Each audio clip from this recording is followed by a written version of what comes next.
بسم اللہ الرحمن الرحیم۔ السلام علیکم ناظرین۔ کسی کے راز تلاش نہ کرو، اگر نظر آ جائے تو فاش نہ کرو۔ حضرت علی رضی اللہ تعالیٰ عنہ نے فرمایا 6 چیزوں کی شکایت کبھی نہ کرنا: اپنی قسمت کی، اولاد کے سامنے اپنے بڑوں کی، اپنا ذاتی مکان ہوتے ہوئے اس کی تنگی کی، بھول کر بھی اپنے ماں باپ یا استاد کی، غیر کے سامنے اپنے دوست کی، رخصت کرنے کے بعد اپنے مہمان کی۔ تازہ دودھ سے چند روز چہرہ دھونے سے چہرے کی رنگت نکھر آتی ہے۔ روزانہ ناشتے میں 1 گلاس گاجر کا ملک شیک پی لیں، چہرہ نکھر جائے گا۔ پودینے کی پتیاں لے کر انہیں ابال لیں اور اس کا پانی نہار منہ پینے سے رنگ گورا ہو جاتا ہے۔ بادام، ہلدی اور چاول پیس کر ان میں تھوڑا سا دودھ شامل کر لیں، پھر چہرے پر لگائیں، چند دنوں میں واضح فرق محسوس ہوگا۔ ہلدی، دیسی اجوائن اور سفید نمک تینوں 6-6 گرام لے کر توے پر ہلکا سا بھون لیں اور 1 چٹکی دن میں 2 یا 3 مرتبہ چائے، قہوہ یا نیم گرم پانی کے ہمراہ استعمال کریں۔ کچھ عرصہ مسلسل استعمال کرنے سے پرانی بلغمی کھانسی دور ہو جائے گی۔ سر میں گیس چڑھ جائے تو لونگ اور اجوائن چٹکی بھر 1 گلاس پانی میں ابال کر پئیں، فوراً آرام ملے گا۔ گنے کا رس گلے میں خراش اور نزلے کے لیے بہترین علاج ہے۔ گنے کا جوس بخار کی شدت کو توڑتا ہے، ہڈیوں کو مضبوط کرتا ہے، خون کی کمی کے شکار لوگوں کے لیے بہت مفید ہے۔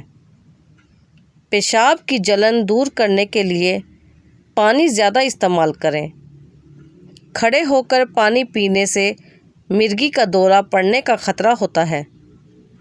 دودھ پی کر مچھلی مت کھائیں، اس سے جلد پھٹنے کا خدشہ ہے۔ گوشت کھا کر اوپر سے دودھ نہیں پینا چاہیے۔ کھیرے میں بادام ڈال کر چہرے پر لگاؤ، چہرہ جوان نظر آئے گا۔ اللہ کسی انسان کو جب امیر اور دولت مند کرنا چاہتا ہے تو یہ ایک نشانی ظاہر ہوتی ہے، اللہ اس بندے کو پکا نمازی بنا دیتا ہے۔ حضرت علی رضی اللہ تعالیٰ عنہ نے فرمایا صبح کا آغاز صدقے سے کیا کرو، کیونکہ مصیبت صدقے سے آگے قدم نہیں بڑھاتی۔ اللہ صدقے کی وجہ سے 70 بیماریوں کو دور فرماتا ہے۔ جمائی روکنے سے دماغ کی رگ پھٹ سکتی ہے۔ چراغ کو پھونک سے مت بجھاؤ، اس سے دمے جیسی بیماری ہو سکتی ہے۔ پان کے پتے چباؤ، دماغ کھل جائے گا۔ اگر چاہتے ہیں کہ جلدی بڑھاپا نہ آئے تو کھانے میں پسی ہوئی ادرک کا استعمال کریں۔ خربوزہ کھانے سے وزن میں اضافہ اور جسم کی بہتر نشوونما ہوتی ہے۔ خربوزہ کھانے سے معدے کی جلن ختم ہو جاتی ہے۔ ذہنی تھکاوٹ کو دور کرنا ہے تو گوشت کی جگہ سلاد کھانا شروع کر دیں، اس سے ذہنی سکون مل جاتا ہے۔ زیتون کا تیل رات کو ناف پر لگائیں، اس سے نظر تیز ہو جائے گی، پیٹ کی چربی کم ہوگی اور اس سے بار بار پیشاب آنے کا مسئلہ بھی ختم ہو جائے گا۔ لیموں قدرتی بلیچ ہے، جراثیم کو دور کرتا ہے۔ اگر کم سنائی دینے لگے تو زیتون کا تیل 1 قطرہ نیم گرم کر کے کان میں ڈال دیں۔ چہرہ بوڑھا نظر آنے لگے تو زیتون کا تیل استعمال کر لو۔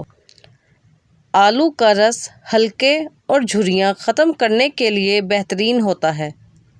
حرام جانور گھر میں لانے سے رزق میں کمی آتی ہے۔ سونے سے قبل سرما لگا کر سونے سے نظر تیز ہوتی ہے۔ چائے پینے کے بعد ٹھنڈا پانی پینے سے دانت کالے پڑ جاتے ہیں۔ لہسن خون میں شوگر کی سطح کم کرنے میں مدد کرتا ہے، بلڈ پریشر اعتدال میں رکھتا ہے، کولیسٹرول کم کرتا ہے، جگر کی چربی کو ختم کرتا ہے۔ تمہارے جسم کے اگر یہ اعضاء سن ہونے لگیں تو یہ موت کے قریب آنے کی نشانی ہے۔ پاؤں کا انگوٹھا اور پاؤں کی تلی گیندے کے پھول کا رس ناف میں ڈالنے سے زندگی بھر موٹاپا نہیں آئے گا۔